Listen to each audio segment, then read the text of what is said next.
നമുക്ക് അലീനയുടെയും മനുഷ്യങ്ങളുടെയും നാളത്തെ നല്ലൊരു കഥ കേട്ടാലോ? വീഡിയോ ഇഷ്ടപ്പെടുവാണെങ്കിൽ ഒന്ന് ഹൈപ്പ് ചെയ്യാൻ മറക്കരുത്. ആദ്യമായി കാണുന്നവരാണെങ്കിൽ സബ്സ്ക്രൈബ് ചെയ്യാനും മറക്കരുത് കേട്ടോ. അങ്ങനെ നമ്മൾ കാണുന്ന വൈജയം കൂട്ടി കൃഷ്ണമോള് മുറിയിലേക്ക് വരുവാണ്. മുറിയിലേക്ക് വരണ സമയത്ത് വൈജിക്കാണെങ്കിൽ സങ്കടമാണോ ദേഷ്യമാണോ ഒന്നും പറയാൻ പറ്റുന്നുണ്ടായിരുന്നില്ല. ആ സമയത്ത് കൃഷ്ണമോള് പറഞ്ഞു, അമ്മ എന്തിനമ്മേ രോഹിയേട്ടനോട് അങ്ങനെയൊക്കെ പറഞ്ഞ് ദേഷ്യപ്പെടേണ്ട കാര്യം ഉണ്ടായിരുന്നു എന്ന് ചോദിച്ചു. എന്ത്? അല്ല, രോഹിയേട്ടനെ കണ്ടു കഴിഞ്ഞപ്പോൾ അമ്മ അങ്ങനെയൊക്കെ പറയേണ്ട കാര്യമുണ്ടോ? വെറുതെ ഇനിയിപ്പോൾ അടുത്തൊരു പ്രശ്നം ഉണ്ടാക്കാന്നല്ലാതെ അതുകൊണ്ട് എന്തേലും ഒരു പ്രയോജനം ഉണ്ടോ? രോഹിയേട്ടൻ്റെ മനസ്സ് വേദനിപ്പിക്കാന്നല്ലാതെ അമ്മ ഇപ്പൊ കുറ്റപ്പെടുത്തിയിട്ട് കാര്യമില്ല. ഇതൊക്കെ ചെയ്യേണ്ട നേരത്തെയായിരുന്നു. അപ്പൊ അമ്മ എന്താ പറഞ്ഞേ? എൻ്റെ മക്കൾ അങ്ങനെ വഴി വിളിച്ച് പോകത്തില്ലെന്നൊക്കെയല്ലേ പറഞ്ഞേ? പലവട്ടം അച്ഛനമ്മയോട് പറഞ്ഞിട്ടുണ്ട് രോഹിയുടെ കാര്യത്തിൽ കുറച്ചുകൂടെയൊക്കെ ശ്രദ്ധിക്കണമെന്ന്. പക്ഷെ അപ്പൊ അമ്മ എന്താ പറഞ്ഞേ? എൻ്റെ മോൻ നല്ലവനാന്നൊക്കെ പറഞ്ഞു. എന്നിട്ട് ഇപ്പൊ പോയി കുറ്റപ്പെടുത്തിയിട്ട് കാര്യമുണ്ടോ? ഈ വയ്യാതെ കിടക്കുന്ന സമയത്താണോ എന്നൊക്കെ ചോദിച്ചു. അപ്പോഴേക്കും വൈജ പറഞ്ഞു, നിനക്കതൊക്കെ പറയാം, എൻ്റെ വിഷമം എനിക്കല്ലേ അറിയത്തുള്ളൂ. ഞാൻ ആ ഹോസ്പിറ്റലിൽ കിടന്ന് എത്രമാത്രം വേദനിച്ചെന്നറിയോ? ആൾക്കാരുടെ മുഖത്ത് പോലും നോക്കാൻ പറ്റാത്ത അവസ്ഥയിൽ. കൃഷ്ണ പറഞ്ഞു, ആരാ അതിന് കാരണം? ഒരു പരിധിവരെ അമ്മ തന്നെയല്ലേ. ഇപ്പൊ തന്നെയാണെങ്കിലും അമ്മ ഈ വീട്ടിൽ വന്നതിന് ശേഷം അച്ഛനോട് ഒരു വാക്ക് സംസാരിച്ചിട്ടുണ്ടോ? ഇതൊക്കെ കണ്ടല്ലേ മക്കളായി ഞങ്ങളൊക്കെ പഠിക്കുന്നത്. അത് കേട്ടുകഴിഞ്ഞപ്പം വൈജ പറഞ്ഞു, നീ കൂടുതൽ എന്നെ പഠിപ്പിക്കാനൊന്നും വരണ്ട. അല്ലെങ്കിൽ നിനക്ക് ആ അലീനയോടും ബാലേന്ദ്രനോടും ഒക്കെയാ കൂറെന്നുള്ള കാര്യം എനിക്കറിയാന്ന് പറഞ്ഞു. അമ്മേ, അതുകൊണ്ടല്ല, ഞാൻ എവിടെയാണെങ്കിലോ ഞാൻ അവിടെ നിൽക്കുള്ളൂ. അമ്മ ഈ ചെയ്യുന്നതൊക്കെ ഉണ്ടല്ലോ ശരിയായിട്ടുള്ള കാര്യമൊന്നുമില്ല. അമ്മ ഇപ്പം വിചാരിക്കുന്നുണ്ടായിരിക്കും അമ്മയുടെ ഭക്ഷണത്തെ എല്ലാവരും നിൽക്കുന്നു, വെറുതെയാ. ഞാൻ മാത്രമല്ല, ഈ പറയുന്ന ബബിതേച്ചിയും രോഹിത്തേണ്ണും ഒന്നും അമ്മയുടെ കൂടെ നിൽക്കില്ല. നിന്നോട് ആര് പറഞ്ഞു? ബബിത ഞാൻ പറഞ്ഞ അനുസരിക്കും. ഞാൻ എന്താണെങ്കിലും 2 ദിവസത്തിനുള്ളിൽ ഈ വീട്ടിൽ നിന്ന് പോകും. പോയിട്ടുണ്ടെങ്കിൽ ബബിത എന്നോടൊപ്പം വരുമെന്ന് പറഞ്ഞു. പിന്നെ വരും, നിനക്ക് കാണണോ? രോഹിത്തിനും ഭേദമായി കഴിയുമ്പോൾ അവനും വരുമെന്ന് പറഞ്ഞു. എൻ്റെ അമ്മേ, ബബിതേച്ചി ഒന്നും അമ്മയുടെ കൂടെ ഇനി വരത്തില്ല. അമ്മ ഇനിയിപ്പോൾ എന്തൊക്കെ പറഞ്ഞു പറഞ്ഞാലും ബബിതേച്ചി വിശ്വസിക്കാനും പോകുന്നില്ല. എന്താടി നീ അങ്ങനെ പറഞ്ഞേ? ആ അലീന എന്ന് പറയുന്നവള് ഈ വീട്ടിലുള്ള എല്ലാവരെയും മാറ്റിയെടുത്തോ? അവളെ മാറ്റുമോ എന്ന് ചോദിച്ചു. അമ്മേ, മാറ്റേണ്ട കാര്യമൊന്നുമില്ല. നമ്മൾ സ്നേഹം കൊടുക്കുവാണെങ്കിലേ നമുക്ക് തിരിച്ച് സ്നേഹം കിട്ടത്തുള്ളൂ. അലിയനി ചേച്ചി എല്ലാവർക്കും സ്നേഹം കൊടുക്കുന്നുണ്ട്. അതുകൊണ്ട് അലിയനി ചേച്ചിയുടെ സ്നേഹം ഒത്തിരി കാലം എല്ലാവർക്കും കണ്ടില്ലെന്ന് അടിക്കാൻ പറ്റില്ല. പിന്നെ അമ്മ വലിയ ആള് കളിച്ച് പറഞ്ഞല്ലോ, അമ്മ കുറച്ച് നേർച്ചകളും വഴിപാടുകളൊക്കെ നടത്തി. അതിൻ്റെ ഫലമായിട്ടാണ് രോഹിത്തേട്ടന് പുറത്തിറങ്ങിയെന്ന്.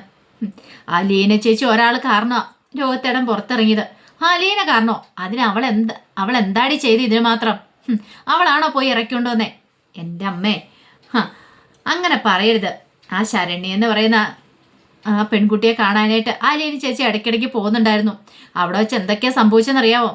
അലീന ചേച്ചിയുടെ തലയിൽ കൂടെ മണ്ണെണ്ണ വരെ ഒഴിച്ചു. എന്നിട്ട് പോലും അലീന ചേച്ചി പിൻവാങ്ങിയില്ല. അലീന ചേച്ചി അന്ന് ആ ശരണ്യയ്ക്ക് ആത്മധൈര്യം കൊടുത്തുകൊണ്ട് മാത്രമാണ് ശരണ്യ അങ്ങനെ കോടതിയിൽ മൊഴി കൊടുത്തേ. രോഹിത്തേടൻ തെറ്റൊന്നും ചെയ്തിട്ടില്ലെന്ന്. അല്ലായിരുന്നെങ്കിലും ഉണ്ടല്ലോ അമ്മയുടെ മോൻ ഇപ്പോഴും ജയിലിൽ കിടന്നേനും. പിന്നെ അമ്മയ്ക്ക് തലയുർത്തി പിടിച്ച് നടക്കാനൊന്നും പറ്റില്ലായിരുന്നു. അമ്മ ഇപ്പോൾ വലിയ വീമ്പുറത്താനും പറയുന്നുണ്ടല്ലോ, അതൊന്നും നടക്കത്തില്ലായിരുന്നു പറഞ്ഞു. അത് കേട്ട് കഴിഞ്ഞപ്പോൾ വൈജിങ്ങിൻ ട്യൂഷനായിട്ട് കൃഷ്ണനെ നോക്കി. എന്നിട്ട് പറഞ്ഞു, പിന്നെ അവളല്ലായിരിക്കണം. എടി, എൻ്റെ മോനെ രക്ഷിക്കാൻ അവളൊന്നും ചെയ്യത്തില്ല. അവളെന്തോ പ്രതികാരം ചെയ്യാനായിട്ട് ഇറങ്ങി തിരിച്ചിരിക്കുന്നവളാ. അതുകൊണ്ടാണല്ലോ ഈ കുടുംബം നശിപ്പിച്ചിരിക്കുന്നത്. എന്നീ കുടുംബത്തിലേക്ക് കാലെടുത്ത് വെച്ചോ അന്ന് തുടങ്ങിയതാ. കൃഷ്ണയ്ക്ക് ദേഷ്യം വന്നു. അമ്മ ഇനിയും നന്നാവാൻ തീരുമാനിച്ചിട്ടില്ലേ? അമ്മയുടെ മനോഭാവം ഇതാണെങ്കിൽ എനിക്കിനി കൂടുതലൊന്നും പറയാനില്ല. അമ്മയുടെ ഇഷ്ടം പോലെ അമ്മ ചെയ്തു. പക്ഷെ അമ്മയുടെ മക്കളാരും അമ്മയുടെ കൂടെ വരുമെന്ന് തോന്നുന്നില്ല. അമ്മ തനിച്ച് അവിടെ പോയി താമസിക്കേണ്ട വരും. പിന്നെ ഇവിടുന്ന് ഇറങ്ങി പോയിട്ടുണ്ടെങ്കിൽ അച്ഛൻ പിന്നെ അമ്മ ഇങ്ങോട്ടേക്ക് കയറ്റുമെന്ന് തോന്നുന്നുണ്ടോ? അമ്മയുടെ ആങ്ങളമാർ പോലും അമ്മ ഉൾക്കൊള്ളില്ല. പിന്നെയാണോ? വേണ്ടറി, ആരും വേണ്ട, എനിക്കറിയാം തനിച്ചു പോയി നിൽക്കാനാ. ആയിക്കോട്ടെ, എന്താന്ന് വെച്ചാൽ ചെയ്തോന്നും പറഞ്ഞുകൊണ്ട് കൃഷ്ണ അങ്ങോട്ട് ഇറങ്ങിപ്പോയി. ആ സമയത്ത് അലീന രോഹിത്തിനുള്ള കഞ്ഞിയൊക്കെ ആയിട്ട് മുറിയിലേക്ക് ചെല്ലുക. അങ്ങനെ ചെന്ന് കഴിഞ്ഞപ്പോൾ രോഹിത്ത് ഇങ്ങനെ ചെരിഞ്ഞ് കിടക്കുന്നുണ്ടായിരുന്നു. രോഹിത്തിനെ വിളിച്ചു. രോഹിത്ത് തലതിരിച്ചൊന്ന് നോക്കി. എഴുന്നേക്ക്, ഇച്ചിരി കഞ്ഞി കുടിക്കാമെന്ന് പറഞ്ഞു. ആൻറ്റിബയോട്ടിക് കഴിക്കണം. അപ്പോൾ അത് കഴിക്കുന്നതിന് മുമ്പ് എന്തെങ്കിലും ഫുഡ് കഴിച്ചാലേ കാര്യമുള്ളൂ. ഇല്ലെങ്കിൽ ശരീരം ഒന്നുകൂടെ തളർന്നു പോകത്തുള്ളൂ. ഡോക്ടർ പ്രത്യേകം പറഞ്ഞിരിക്കുന്ന കാര്യമാണ്. രോഹിത്ത് പറഞ്ഞു, എനിക്ക് വേണ്ടാന്ന് പറഞ്ഞു. വേണ്ടാന്ന് പറഞ്ഞാൽ എങ്ങനെയും ശരിയാവുന്നേ, ഞാനും കൂടെ പിടിക്കാം എന്നും പറഞ്ഞുകൊണ്ട് അലീന രോഹിത്തിനെ പിടിക്കുന്നുണ്ട്. കാരണം രോഹിത്തിന് തനിച്ച് എഴുന്നേക്കാൻ പോലും പറ്റില്ല. ജയിലിൽ നിന്ന് വന്നതിന് ശേഷം അവൻ ആഹാരമൊന്നും കഴിക്കുന്നില്ല. അതിൻ്റെ ഇടയ്ക്കാണ് പനിയും കൂടെ പിടിച്ചത്. എല്ലാവരോടുമുള്ള ദേഷ്യവും വാശിയും വൈരാഗ്യം എല്ലാം അവന് തന്നോട് തന്നെ തീർക്കുവാണ്. ഒടുവിൽ അലീന ഒരു വിധത്തിൽ അവനെ പിടിച്ചെഴുന്നേപ്പിച്ച് കട്ടിലിൻ്റെ ക്ലാസ്സിലേക്ക് ഇങ്ങനെ ചാരി ഇരുത്തുവാണ്. പിന്നീട് അലീന പറഞ്ഞു, ഈ കഞ്ഞി കുടിക്കാൻ പറഞ്ഞിട്ട് കൊടുത്തു. പക്ഷേ എങ്കിൽ ഒറ്റ തട്ടായിരുന്നു അവന്. അലീനയ്ക്ക് ഭയങ്കര സങ്കടവും ദേഷ്യമായിപ്പോയി. കാരണം എന്ത് ചെയ്യാൻ പറ്റും, ഇത്ര കഷ്ടപ്പെട്ട് ഇത്രയും ദിവസം അവനെല്ലാം തട്ടി എറിഞ്ഞു, അപ്പോഴൊന്നും പറഞ്ഞില്ല.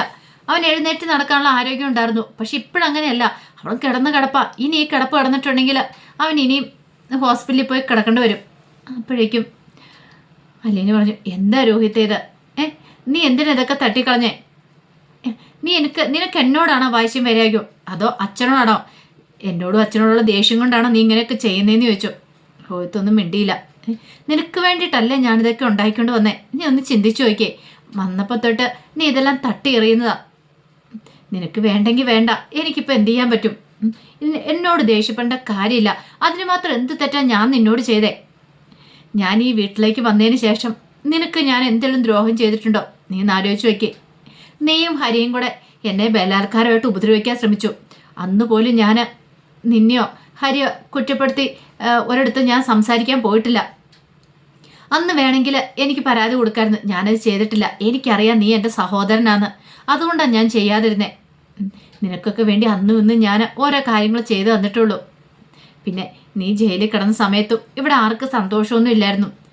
ശരണ്യയെ പോയി കണ്ട ഉറപ്പായിട്ട് ശരണ്യ നിനക്കെതിരെ എതിര് പറയില്ലെന്നുള്ള കാര്യം എനിക്കറിയായിരുന്നു. നീ തെറ്റ് ചെയ്തിട്ടില്ലെന്ന് അറിഞ്ഞു കഴിഞ്ഞപ്പോൾ നിന്നെ പുറത്തു കൊണ്ടുപോകണമെന്ന് ഏറ്റവും കൂടുതൽ ആഗ്രഹിച്ച ആൾക്കാർ ഞാനും അച്ഛനും ഒക്കെ തന്നെയാണ്. അതിന് വേണ്ടിയിട്ട് ഞങ്ങൾ എത്രമാത്രം കഷ്ടപ്പെടുന്നറിയാവോ? പക്ഷേ നിനക്കത് കാണാനായിട്ട് കണ്ടില്ലായിരിക്കും. സാരമില്ല, എന്നെങ്കിലും ഒരിക്കൽ നിനക്ക് ആ സ്നേഹം മനസ്സിലാവും. ഇങ്ങനെയാണെങ്കിൽ ഞാൻ ഇനി അധിക ദിവസം ഈ വീട്ടിൽ നിൽക്കുന്നില്ല. ഞാൻ ഈ വീട്ടിൽ നിന്ന് പോയിക്കോളാം. അതെല്ലാം കേട്ട് കഴിഞ്ഞപ്പോൾ രോഹിത് അലീനയും നോക്കി. അപ്പോഴേക്കും അലീന പറഞ്ഞു, അതെ, ഒരു കാര്യം നീ ചെയ്യുക.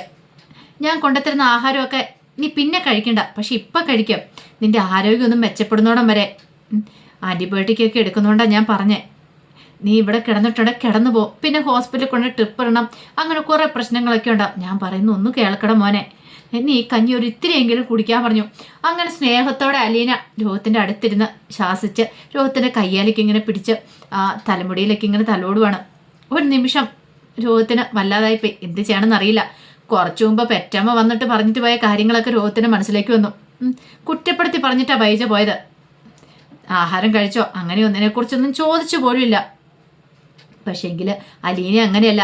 സ്നേഹത്തോടെയുള്ള നോട്ടം, തലോടല്, ഒരു ചേച്ചിയായിട്ടും അമ്മയായിട്ടും അല്ല ഈ സമയത്ത് തൻ്റെ കൂടെ നിൽക്കുന്ന ഒരു ചിന്ത രോഹത്തിന് മനസ്സ് വന്നു. താൻ അങ്ങനെയും ഇരുന്നില്ല എന്നൊരു ചിന്ത. അലീന പറഞ്ഞു, ഇത്തിരി കഞ്ഞി കുടിക്കണമെന്ന്. ഞാൻ കോരിത്തരാമെന്ന് പറഞ്ഞൊരു സ്പൂണിനകത്ത് കുറച്ച് കഞ്ഞി വീണ്ടും കോരി കൊടുക്കുകയാണ്. ആദ്യം തട്ടിക്കളഞ്ഞെങ്കിലും ഈ തവണ രോഹിത്ത് കുടിക്കാൻ തയ്യാറായി. രോഹിത്ത് വാ തുറന്നു. അലീന കഞ്ഞി കോരി കൊടുത്തു. അങ്ങനെ അലീന ജയിക്കുകയാണ്. അലീനയുടെ കണ്ണ് നിറഞ്ഞു വന്നു. ഇത്രയൊന്ന് അലീനെ പ്രതീക്ഷിച്ചില്ല. ഇനി അവൻ തട്ടിക്കളയുന്നൊരു ചിന്തയുണ്ടായിരുന്നു. പക്ഷേങ്കിൽ അലീനയ്ക്ക് ഒരു കാര്യത്തിൽ ഉറപ്പുണ്ടായിരുന്നു, തനിക്ക് അവനെ നന്നാക്കി എടുക്കാൻ സാധിക്കുമെന്ന്. പിന്നീട് അലീന പറഞ്ഞു, അതെ, കഞ്ഞിയൊക്കെ കുടിച്ച് ഉഷാറായെങ്കിൽ മാത്രമേ അസുഖങ്ങൾ പെട്ടെന്ന് മാറുള്ളൂ. നിനക്ക് എന്ത് ദേഷ്യം ഉണ്ടെങ്കിലും നീ മറ്റുള്ളവരോട് ആഹാരത്തോടും കാണിക്കണ്ട. നീ എന്നോട് തീർത്തോ. എന്നെ വേണം നീ തല്ലിക്കോ, എന്നെ ചീത്ത പറഞ്ഞോ, എങ്കിലും കുഴപ്പമില്ല. ആഹാരത്തോട് മാത്രം നീ വെറുപ്പ് കാണിക്കരുത് എന്നൊക്കെ പറഞ്ഞുകൊണ്ട് ഒരു ഉപദേശമൊക്കെ കൊടുക്കുന്നുണ്ട് അലീന. അങ്ങനെ ഒടുവിൽ കഞ്ഞിയൊക്കെ കുടിച്ചു കഴിഞ്ഞപ്പോൾ അലീന ആൻറ്റിബയോട്ടിക്കും കാര്യങ്ങളൊക്കെ എടുത്ത് കൊടുക്കുകയാണ്. അതിനെല്ലാം ശേഷം അവനെ പിടിച്ച് സാവകാശം കിടത്തിയിട്ടാണ് അലീന പുറത്തേക്ക് ഇറങ്ങി പോകുന്നത്. രോഹിത് ഇങ്ങനെ ഒരു നിമിഷം അവളെക്കുറിച്ച് ഇങ്ങനെ ഓർക്കുകയാണ്, അലീനയെക്കുറിച്ച്. അവൻ്റെ കണ്ണൊക്കെ നിറഞ്ഞൊഴുകി. താൻ ആരെയാണോ ഇത്രയും നാളും കുറ്റപ്പെടുത്തി സംസാരിച്ചേ, ആരെയാണോ ഇല്ലാതാക്കാൻ നശിപ്പിക്കാൻ ശ്രമിച്ചേ, തനിക്കൊരു ആപത്ത് വന്നപ്പോൾ അവർ മാത്രമേ കൂടെയുള്ളൂ. അന്നും അലീന പറഞ്ഞ കാര്യങ്ങളൊക്കെ അവൻ്റെ മനസ്സിലേക്ക് വന്നു. ആ ഹരിയായിട്ടുള്ള കൂട്ടുകെട്ട് ശരിയല്ലെന്ന്. അന്ന് പക്ഷെ അവളോടുള്ള ദേഷ്യം കാരണം അതൊന്നും കേട്ടില്ല. എന്ത് വെള്ളം വരട്ടെ, ഇവളെ ഇവിടെ നിന്ന് ഓടിച്ചിട്ടോ കാര്യമുള്ളെന്നൊരു ചിന്തയായിരുന്നു. പക്ഷെ ഇപ്പം അവൾ തന്നെ വേണ്ടി വന്നു എന്നൊക്കെ ഒരു ചിന്ത മനസ്സിലേക്ക് വരുന്നുണ്ട്. അലീനയ്ക്ക് ഭയങ്കര സന്തോഷമായിരുന്നു. അങ്ങനെ അലീന അടുക്കളയിലേക്ക് ചെല്ലുമ്പോൾ കൃഷ്ണമോൾ അങ്ങോട്ട് വന്നു. കൃഷ്ണമോൾ വന്നിട്ട് ചോദിച്ചു, ചേച്ചി രോഹിതേട്ടൻ കഴിച്ചോ ആഹാരം എന്ന് ചോദിച്ചു. കഴിച്ചെന്ന് പറഞ്ഞു. കഴിച്ചോ? അത് കേട്ടപ്പോൾ കൃഷ്ണയ്ക്ക് ഭയങ്കര സന്തോഷം. അതേന്ന് പറഞ്ഞു. അലീനെ പെട്ടെന്ന് കെട്ടിപ്പിടിക്കുകയാണ് കൃഷ്ണമോള്. എനിക്കറിയായിരുന്നു, അല്ല ചേച്ചിയെ കൊണ്ട് ഇതൊക്കെ സാധിക്കുള്ളൂ. മറ്റാരെങ്കിലും ആണെങ്കിൽ വേണ്ടെങ്കിൽ വേണ്ടാന്നുള്ള രീതിയിൽ ഇട്ടിട്ട് പോകത്തുള്ളൂ. ചേച്ചി കൊടുത്തോണ്ടാന്നൊക്കെ പറഞ്ഞുകൊണ്ട് കൃഷ്ണയ്ക്കും ഭയങ്കര സന്തോഷമായി. ബാലേന്ദ്രൻ വന്നു കഴിഞ്ഞപ്പം കൃഷ്ണമോൾ എന്ന് ബാലേന്ദ്രനോട് കാര്യം പറയുന്നുണ്ട്. രോഹിത്തേട്ടൻ കഞ്ഞി കുടിച്ചു, അലീന ചേച്ചി കൊണ്ട കൊടുത്തെന്നൊക്കെ പറഞ്ഞു. ആ സമയം ബാലേന്ദ്രൻ അലീനെ ചേർത്ത് പിടിച്ചിട്ട് പറഞ്ഞു, എനിക്കറിയായിരുന്നു അവനെ ജയിലിൽ നിന്ന് ഇറക്കാനായിട്ട് നിനക്ക് സാധിച്ചെങ്കിൽ ഇനി അവനെ ജീവിതത്തിലേക്ക് കൊണ്ടുവരാനായിട്ട് പറ്റുമെന്ന് നീ അന്ന് എന്നോട് പറഞ്ഞില്ലേ, അപ്പം അതുപോലെ തന്നെ നീ സാധിച്ചെടുത്തല്ലോ. അപ്പോഴേക്കും അലീന പറഞ്ഞു, അച്ഛൻ വിഷമിക്കുകയൊന്നും വേണ്ട, അവനെ നമുക്ക് പഴയ രോഹിത്തായിട്ട് തിരികെ കൊണ്ടുവരാം, നല്ലൊരു ജീവിതത്തിലേക്ക് അവനെ കൈപിടിച്ച് കയറ്റാനായിട്ട് സാധിക്കും അച്ഛാ, അച്ഛൻ വിഷമിക്കുകയൊന്നും വേണ്ട. ഇപ്പോഴത്തെ അവൻ്റെ ഈ മനസ്സൊക്കെ മാറിയിട്ട് അവൻ നല്ലവനാവുന്നുള്ള കാര്യത്തിൽ എനിക്ക് ഉറപ്പുണ്ടെന്നൊക്കെ പറഞ്ഞുകൊണ്ട് അങ്ങനെ ബാലേന്ദ്രനോട് അലീന പറയാണ്. ഈ സമയത്ത് വൈജി അതൊക്കെ മുറിയിൽ നിന്ന് കേൾക്കുന്നുണ്ടായിരുന്നു. അലീന ബാലേന്ദ്രനോട് പറയുന്ന കാര്യങ്ങളൊക്കെ. വൈജയ്ക്ക് എന്ത് ചെയ്യണമെന്ന് അറിയില്ല. 2 ദിവസം കഴിയണമെന്ന് പോകണമെന്നോർത്ത് വന്നാ, പക്ഷെ ഈ കണ്ടീഷനിൽ എങ്ങനെ പോകണമെന്നും, കാരണം മക്കൾ പോലും തന്നോടൊപ്പം നിൽക്കില്ല എന്നുള്ള കാര്യം വൈജയ്ക്ക് മനസ്സിലായി. വൈജ പെട്ടുപോയി. അപ്പോൾ അതിൻ്റെ വിശേഷങ്ങളൊക്കെ നമ്മൾ കാണാൻ പോകുന്നത്. ആ വിശേഷങ്ങൾക്കായി നമുക്ക് എല്ലാവർക്കും കാത്തിരിക്കാം കേട്ടോ. ഇനി എന്താണെങ്കിലും മക്കളെല്ലാം വൈജയോടൊപ്പം നിൽക്കില്ല, എല്ലാവരും അലീനയുടെ പക്ഷത്ത് നിൽക്കും. ബബിത പോലും അലീനയോടൊപ്പം ചേർന്ന് കഴിഞ്ഞു. കാരണം ബബിതയ്ക്ക് ഉപദേശം കൊടുത്തിട്ടുണ്ടായിരുന്നു, ഗംഗാധരനും ശിവശങ്കരനും ഒക്കെ. വൈജ പറയുന്ന നല്ല അനുസരിക്കണ്ടേ, ഈ കുടുംബത്തെ നല്ല രീതിയിൽ മുന്നോട്ട് കൊണ്ടുപോകണമെങ്കിൽ നിങ്ങളെ മക്കളെല്ലാം ഒരുമിച്ച് നിൽക്കണമെന്ന്. അപ്പോൾ അതിൻ്റെ വിശേഷങ്ങൾക്കായി നമുക്ക് എല്ലാവർക്കും കാത്തിരിക്കാം കേട്ടോ. ഒരിക്കൽ കൂടി എല്ലാവർക്കും ശുഭരാത്രി നേർന്നുകൊണ്ട് നിർത്തുന്നു. നന്ദി.